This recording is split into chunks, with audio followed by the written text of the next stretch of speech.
everybody, it's your friendly digital technology librarian, Christy here. We have reached another Friday, so of course I have another Film Rec Friday ready for everybody out there. Um, it is the very first episode of 2022. I can't believe it has been almost 2 years since we started doing these. I think the very first video I posted was all the way back in April 2020. It has been a very long road, but I've been having such a great time being able to share all of these recommendations, and I've loved hearing back from all of you. So, again, as always, thank you so much for watching. This week, we are going to focus on a happy and healthy new year. The new year always brings a lot of resolutions with it. You know, we always promise that we're going to exercise more, we're going to eat better, and as time goes by, a lot of times those convictions sort of start to fade away, which is always frustrating. And, you know, it's one of those things that I think we can all universally relate to. So this week, what I've done is put together a handful of films that are informative about nutrition and health, that are inspiring, that sort of follow the people who put that food on our plates, the people who we can look up to as those who are really working to stay fit no matter what age they might be. You know, this selection of films was really interesting to watch, and a couple of them I knew from before and I absolutely adored them, so I just knew that I had to recommend them just because they were that good and that interesting and informative. But a couple were complete new finds for me, and I absolutely adored those ones, and I'll definitely make sure to point those ones out. As always, all of the recommended films this week are available for free with the use of your Milan-Berlin library card. These recommendations are from our Hoopla Digital and Canopy video services. You can also find a ton of really phenomenal films on the CleveNet Overdrive system as well. So please check out all of those. As mentioned, everything is totally free, regardless of whether or not you're looking for nutrition-based documentaries or the latest, greatest action film or an obscure indie short that you remember was nominated for a prize somewhere at some film festival. You can get it for free with your library card. So yeah, again, happy new year, and hopefully these films will inspire you to stay on whatever health journey you happen to be on. So without any further ado, let's get to the recs. Okay, kicking things off with a couple of recommendations from Hoopla Digital. This first film is one of the ones that I'd never heard of. I just happened to read the description while I was browsing through their health and wellness genre, and it just sounded really fascinating. And that is the documentary Age of Champions from 2011. Now, Age of Champions is marvelously uplifting. It's incredibly inspiring. It follows a handful of senior citizens who all happen to be competitive within the Senior Olympics competition that happens every 2 years. And these people range from a 100-year-old tennis player to an 88-year-old farming pole vaulter. There is a gentleman who is struggling with the loss of his wife, who turned to track and field sports and is finding a great deal of comfort and inspiration through that. There's another gentleman who's a swimmer who is, you know, dealing with cancer issues. I mean, it's kind of intense of a watch, but at the same time, it's so warm and fuzzy. And these seniors are so gung-ho about the events that they're taking part in. You know, I can't recall a time that I was ever so touched within, I don't know, maybe like 5 minutes of watching. Seriously, it there was a moment that was kind of, if, spoiler alert, if you have not watched the Pixar film Up, there's going to be a spoiler.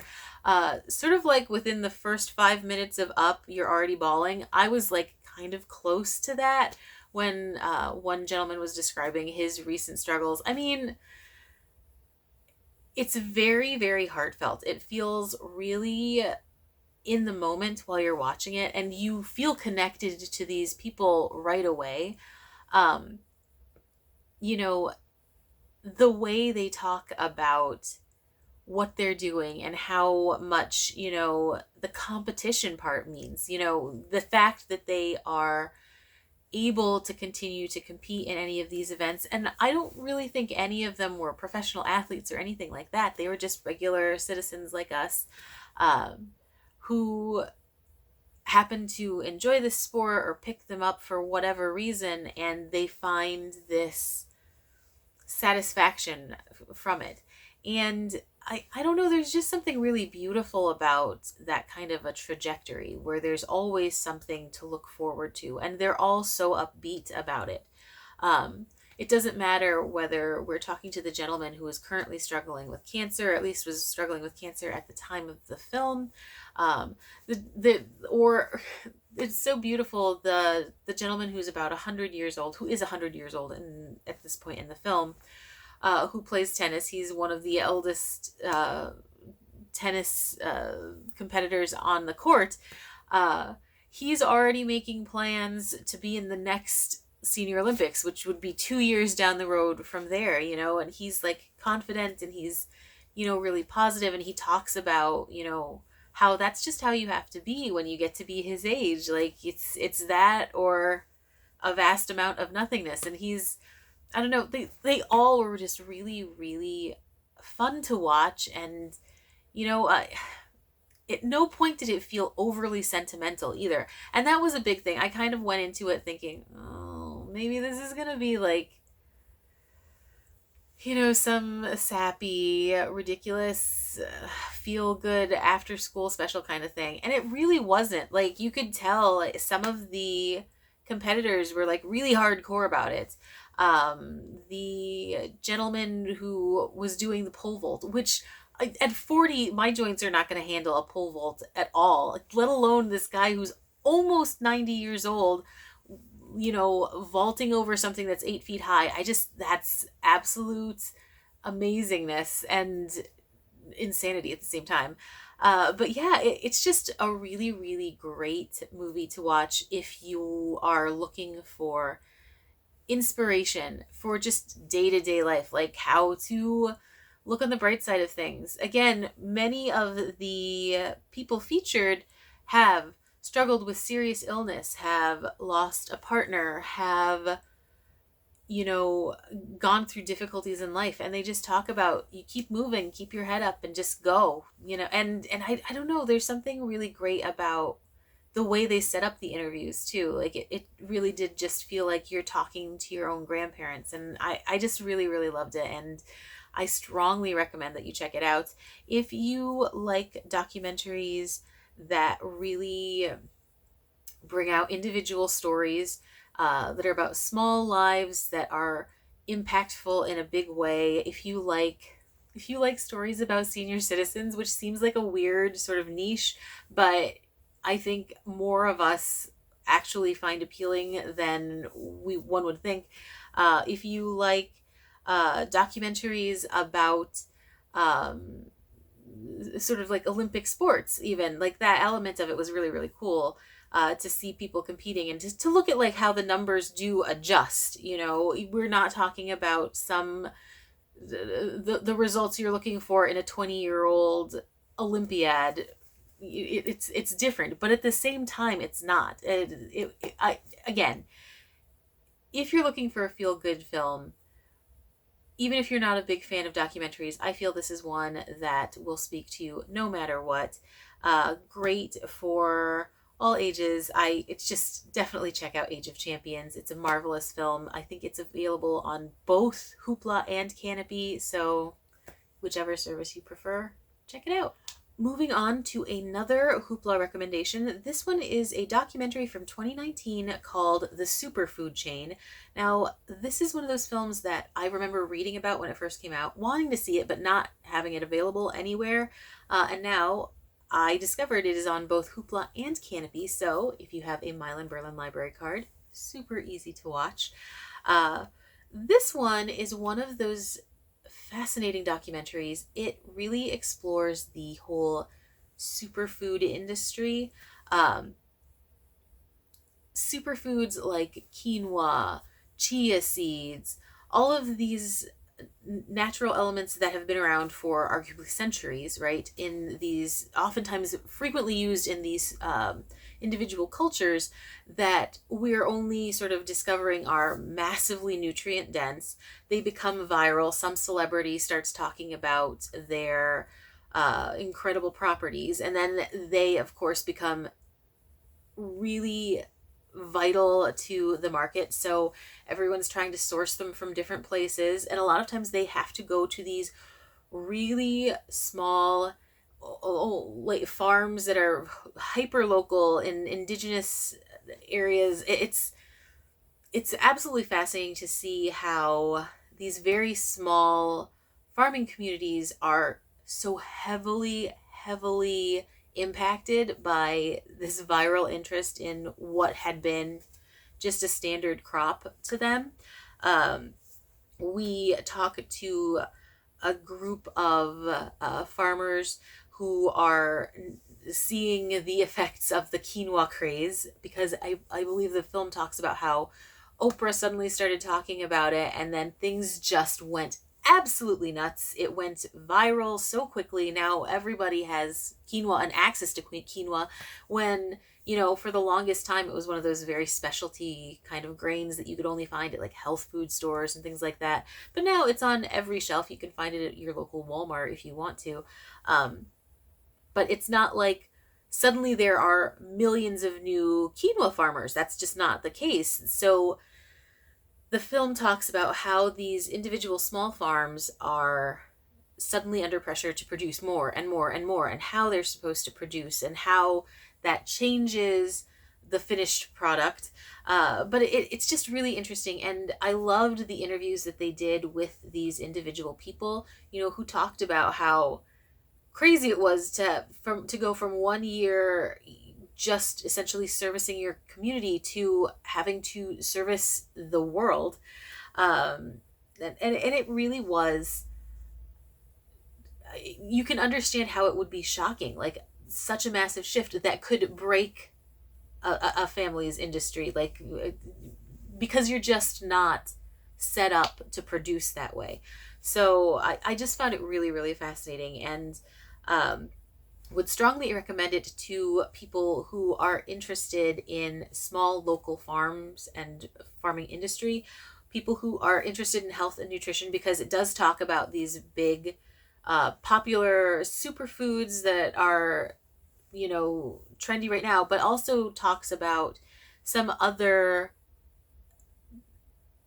products that could potentially go crazy viral in the next couple of years, because they would talk to these farmers about, well, you know, I produce coconut juice, or the fresh coconut water that is now like everywhere and in everything.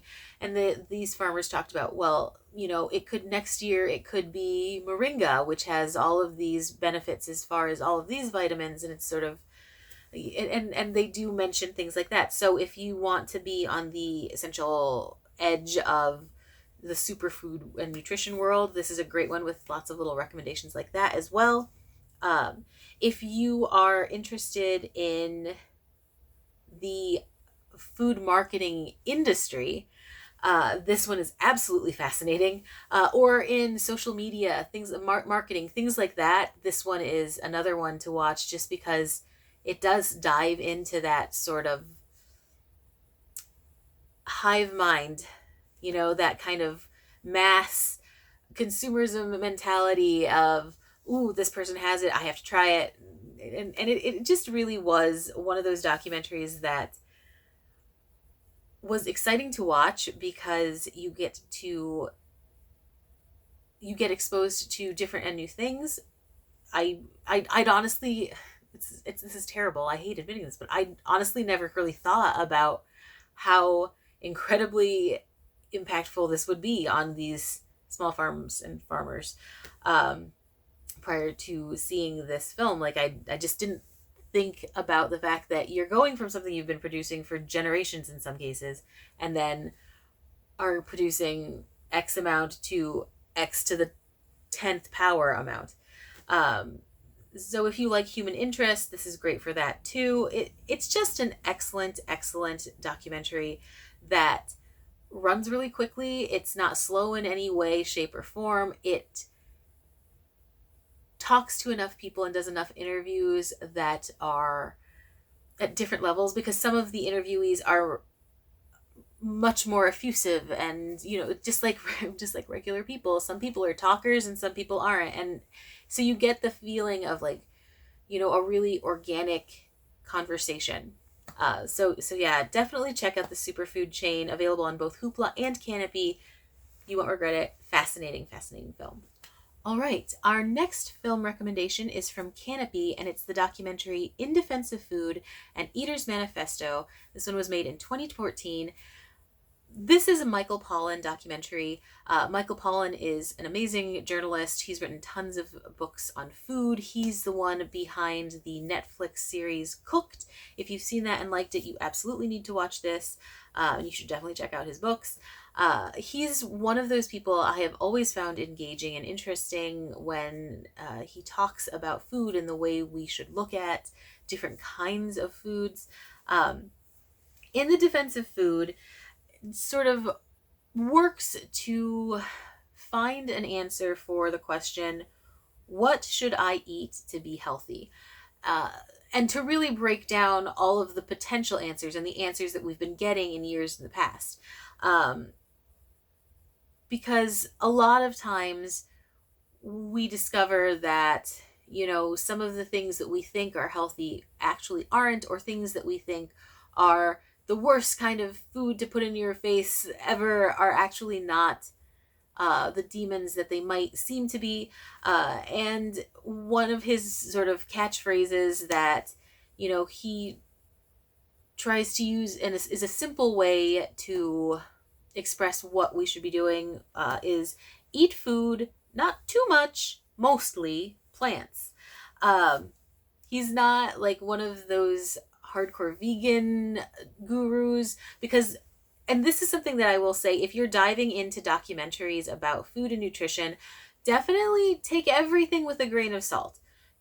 Speak with your doctor if you're really planning to make big changes, because you will see, how documentaries have very specific points of view. You will see some that are like all about veganism, that are all about keto, that are all about like the essentially evangelicism of these diets in particular. And, I just recommend, don't get super caught up in the hype. Do your research and watch these, as a supplement.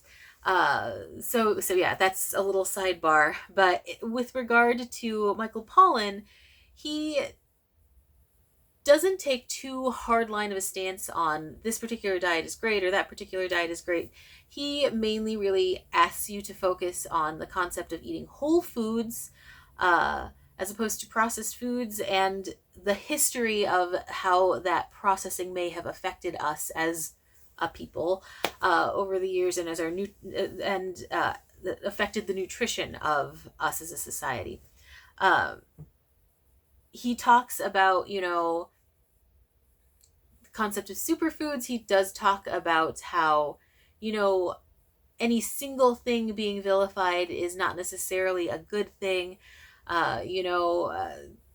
Pushing one particular food group may not be the best, but, there are always different layers to any of these answers. And he really sort of tries to focus on looking at the facts, the things that we've learned through history, and he very much is one of those people, take everything with a grain of salt. He covers like that period of time in history where everyone was all doctors were pushing people away from saturated fats, which we know have, varied health related risks, and pushing them towards these products like margarines that have tons of trans fats. We didn't know at the time that margarines had initially been made, and now, of course, the market is very different. But at the time when these were being pushed, that trans fats did in fact have some serious health repercussions. So, you discover things along the way, and it sort of all cycles and circles back to his concept of like whole foods are good foods because you're not dealing with any of these extra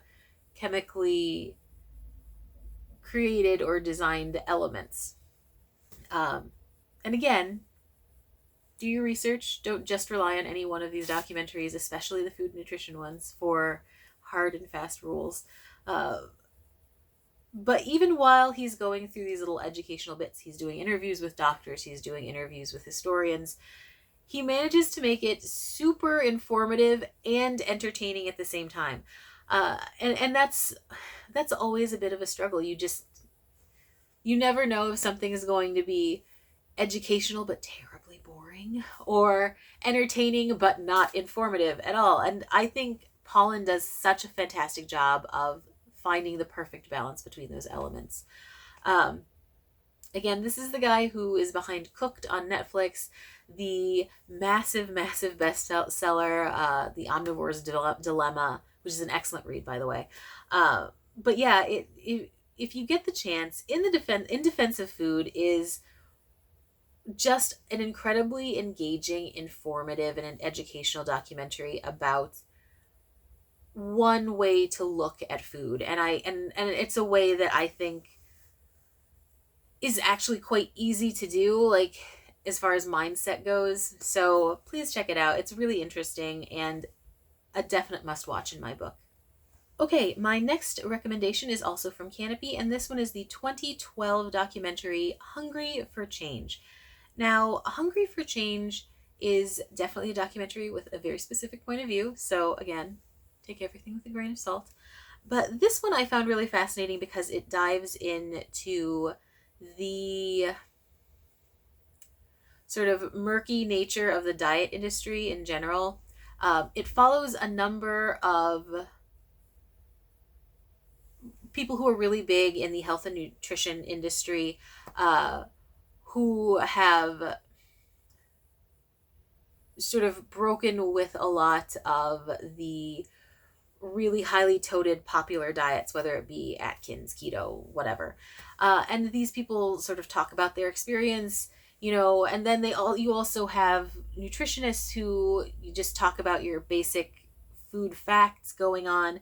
And then you also have pundits who are very able to be informative about the potentially treacherous nature of the diet industry in general. And this one feels sometimes a little bit more like a little bit of a conspiracy theory kind of film, but at the same time, where it shows the most promise is when it talks to those individuals who have in fact lived through, massive lifestyle changes and have figured out how they had to change what people were telling them to do to fit and work with their own lifestyles.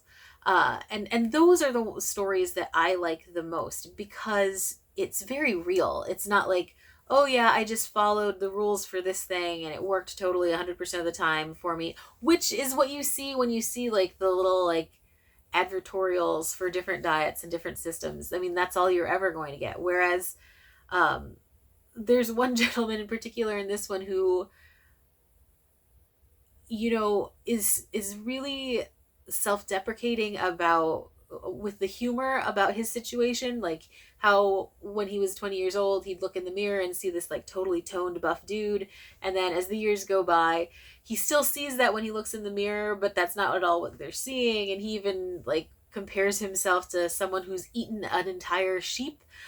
He's Australian and he just has this sort of upbeat sensibility that makes a lot of what he talks about really entertaining, but at the same time,